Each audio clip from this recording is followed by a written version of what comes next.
October 6, 2025, at exactly 0023, two bright fireballs tore through the night sky above Saki Airport in Novorivka, located on the western coast of the Crimean Peninsula. This was no ordinary attack, it was the opening note of a massive, carefully orchestrated operation aimed at crippling Russia's southern flank. When the sirens began blaring at the Russian Black Sea Fleet Command Center in Sevastopol, the radar screens lit up, with dozens of targets approaching from the west and north of the peninsula. Each dot that appeared on the screen was a threat. This was the sound of an army of 63 unmanned aerial vehicles and 3 missile drones, each serving a different purpose, taking off from different points in Ukraine. The Russian Lieutenant General in command of the Integrated Air Defense System, IADS, in Crimea did not hesitate. He gave the order, engage all targets. Greater than this was exactly the reaction the Ukrainian planners had anticipated. S-400 batteries, Pantsir S-1 and Tor M1 systems launched a missile barrage that lit up the sky. However, each interceptor missile launched was a step toward closing the trap's steel jaws. Most of these missiles were heading toward a trap. The backbone of this first wave was 48 low-cost, high-speed, small payload decoy UAVs. These platforms were more of an economic and psychological argument than a weapon. They were mass-reduced, simple designs with composite bodies that absorbed rather than reflected radar waves, modified commercial drones and even less sophisticated platforms like the aging UJ-22 Airborne reconfigured for one-way missions. Their tasks were simple but vital: to saturate the Russian air defense system, deplete its valuable interceptor missiles, and most importantly, force it to reveal itself. As the air defense batteries around Saki and Kachchar airfields, Sevastopol, Simferopol, and Yevtoria picked off this swarm of decoys one by one. Each successful hit was actually a strategic loss. More importantly, each missile launch provided Ukraine's signals intelligence SIGINT units with an invaluable data package: the battery's exact location, the frequency range of its engagement radar, and its reaction time. Russian air defense was mapping itself. Russian generals began preparing their reports, believing they had successfully repelled a major attack, but this was merely a diversion. What was actually happening was akin to a chess master deliberately allowing his opponent to see all his potential moves. The real hunters were approaching, silently and low in the electronic and physical shadows created by this chaos. The Russian air defense network had swallowed the bait and fallen into the trap. The corridors were now open for the main strike force. Behind this veil of chaos, from a secret launch site near Odessa, the deadliest hunters of the night began their journey of approximately 300 kilometers. 2 heavy Peklo missile drones and 4 UJ-26 Boba drones carrying 50 kilograms warheads. Simultaneously, 4 lighter AQ-400 sides took off from a point closer to the Kherson front line. The genius of the plan was based on flawless timing that would allow these platforms with their different speeds and ranges to converge over the target within seconds after a flight of hundreds of kilometers. Traveling at approximately 200 kilometers per hour, the Boba's journey would take nearly 2 hours. The Peklo, reaching speeds of 700 kilometers per hour, would reach the target in 35 to 40 minutes. Therefore, the slower Boba missiles were launched much earlier, their timing perfectly synchronized with the arrival of the Peklo and side missiles. This was a 4-dimensional battle plan designed to make the enemy's decision-making cycle impossible, going beyond simple timing. At 145, the main striking force was approaching the western coast of Crimea to evade radar. They were advancing just 30 to 50 meters above the sea surface, surfing between the waves. This altitude meant they were below the radar horizon of Russia's main air defense radars, such as the 91N6E Big Bird system in the S-400. For these radars, these low-flying drones were simply not there due to the curvature of the Earth. As they approached the peninsula, a KUCA-4 system in the area created a wide-spectrum GPS jamming zone. Systems like Kasuka-4 could create a jamming bubble over hundreds of square kilometers, completely blinding global navigation satellite systems GNSS like GPS. This was a deadly threat to a standard UAV or missile. However, these platforms were designed for this very moment. The flight computers instantly rejected the corrupted satellite signal and switched to the primary guidance system, the inertial navigation system, INS. This was one of the most critical moments of the plan. Russia's biggest trump card, electronic warfare, was rendered ineffective with a single software command. Using high-precision ring laser gyroscopes and accelerometers, operators, they continued to maintain their course with millimeter precision. Even without GPS, they were flying blind, but they were not lost. As the smoke screen closed, the real striking force of the operation took center stage. This was not a random attack, but a surgically precise operation designed to paralyze the Russian logistics ecosystem, fuel, transportation, ammunition in Crimea. Before reaching the main target, the supporting elements had to be eliminated. The first surgical strike of the operation was directed at the Avazovskaya train station, the railway artery leading to the logistical heart of Feodosia. This station was a critical junction where fuel from the oil terminal was loaded onto railway tankers and sent to the front. 3 AQ-400 UAVs modified with 30 kilograms warheads that were lighter but more penetrating were directed at this target. While air defenses were focused elsewhere, these 3 drones infiltrated at low altitude. The first UAV targeted the station's administrative building and signaling center, crippling command and control. The other 2 physically damaged the railway tracks by targeting the switches and rails. Although the attack did not cause a major fire, it achieved its objective. The railway connection between the Feodosia terminal and the southern front was severed. Simultaneously, another deadly package was approaching a different target deep inside Crimea. This target was the main ammunition depot belonging to the 18th Combined Arms Army fighting on the Kherson and Zaporizhia fronts. The force assigned to this attack consisted of 4 specially modified UJ-26 Boba and 1 Peklo missile drone.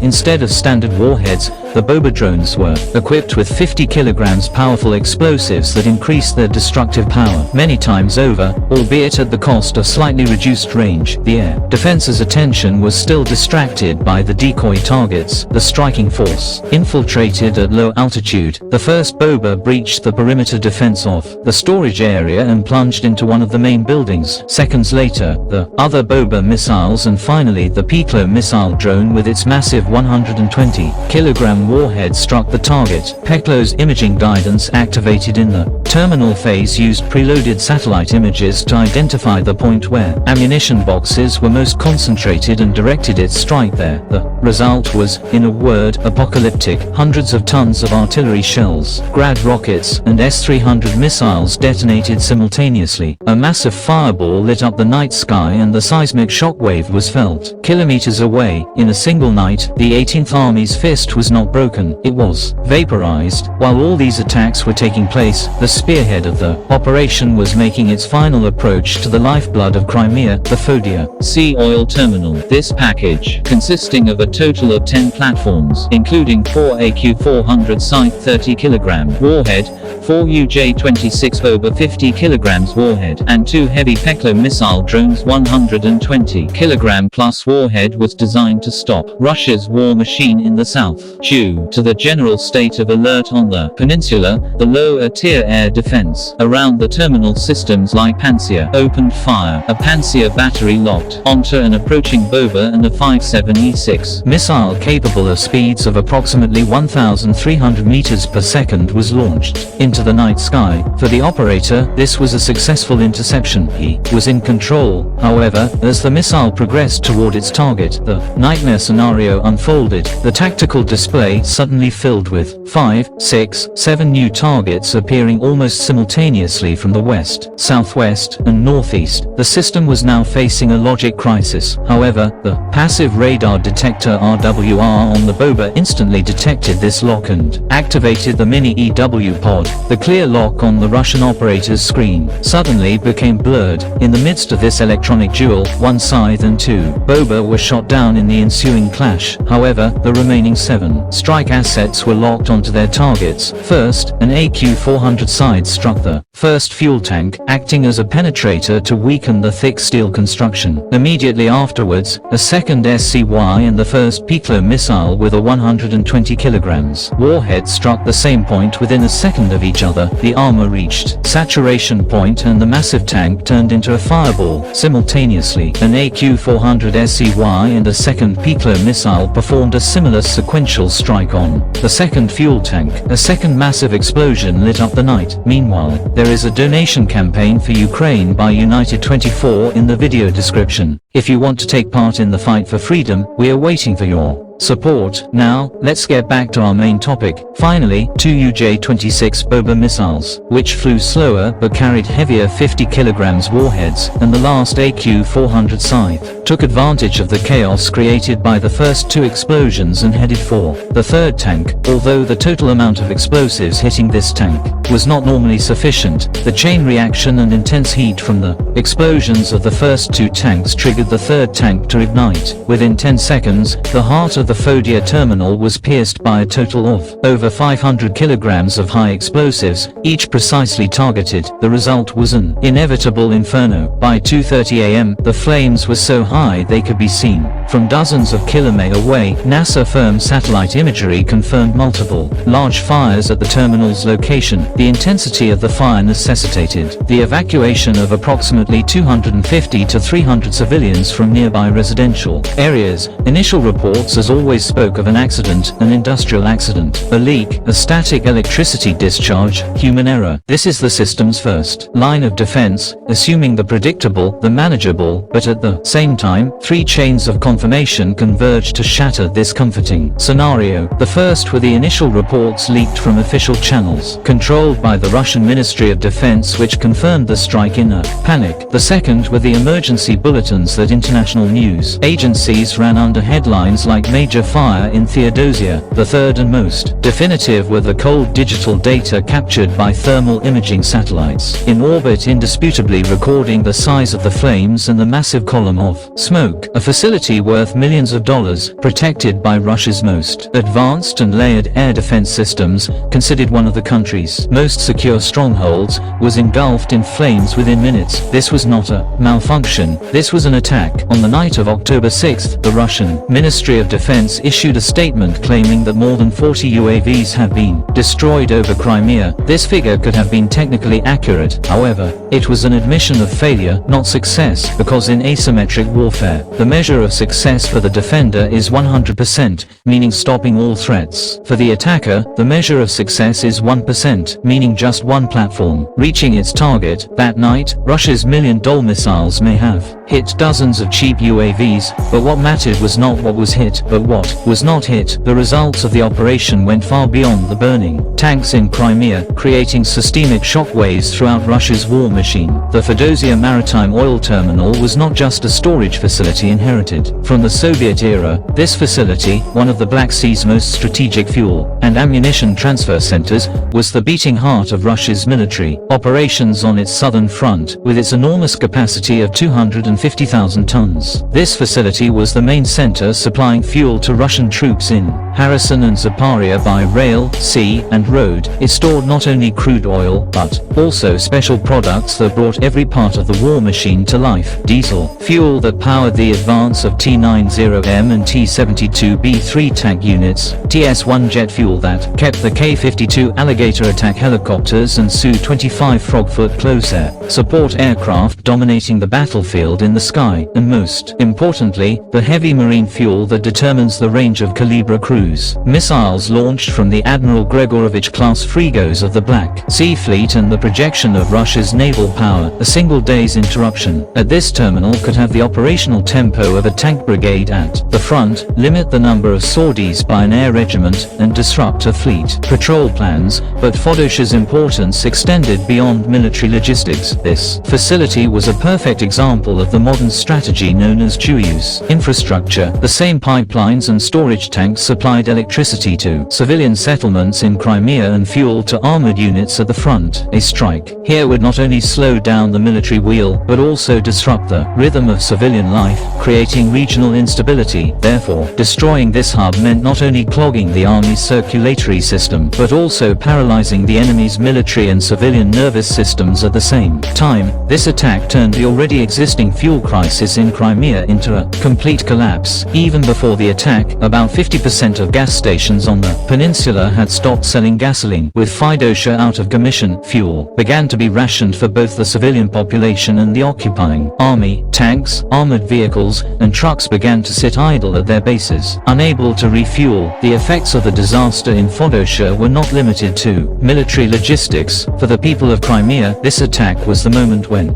The war transformed from an abstract concept into a concrete reality that directly affected their daily lives. Long gas lines, rising food prices, and constant air raid sirens created an atmosphere of panic and insecurity on the occupied peninsula. Russia's propaganda narrative, which presented Crimea as an impregnable fortress, was reduced to ashes amid the flames of burning oil tanks. At the same time, the closure of airports in 8 different regions of Russia and power outages in cities such as Belgorod sent a clear message to the Russian people that the war was no longer confined to Ukrainian territory. Russia was well aware of the absolute importance of this strategic asset and had mobilized its best technology to protect it. That is why Crimea was home to one of the world's most dense and sophisticated integrated air defense systems, IADS. This was a layered defense philosophy rather than a single system with components communicating with each other and covering each other's weaknesses. It was a modern 21st century manifestation of the Soviet doctrine developed during the Cold War to counter NATO cruise missiles and stealth aircraft. At the pinnacle of this philosophy was the S-400 Triumph system, the brain and eyes of the network. It was also supported by lower and mid-tier air defense systems. In theory, this system was impenetrable. The doctrine was flawless. The S-400 would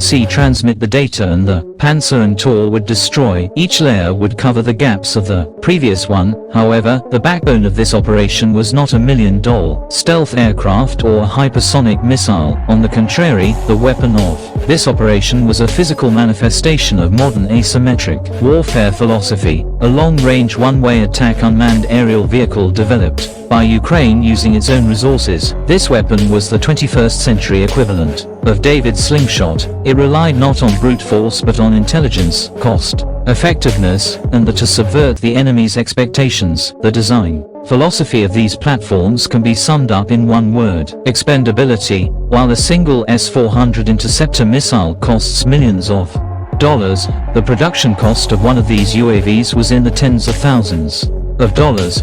This economic asymmetry created an equation where the aggressor, willing to lose dozens of UAVs, forced the defender to waste just one missile. This was a war of attrition. However, it was not steel that was being worn down, but the enemy's economy and ammunition stocks. Ultimately, this operation marks a significant evolution in Ukrainian military strategy. It demonstrates a mature capability in planning and executing complex operations that integrate intelligence, deception, and multi-platform precision strikes. This single operation will necessitate a fundamental reassessment of Russian air defense doctrine globally. This attack will serve as a definitive case study on the power of masked unmanned systems. Thank you for choosing us. The targets mentioned in this operation story, such as the Saki Air Base, Kata Air Base, 18th Army Ammunition Depot, cities across Crimea, the train station, and most importantly the Feodosia refinery are entirely real. Furthermore, these targets were under attack by Ukrainian forces at the specified times. Our operational narrative was prepared based on analysis by our technical experts of official data from the Russian Ministry of Defense and the Ukrainian Ministry of Defense, as well as verified images from social media. Yeah.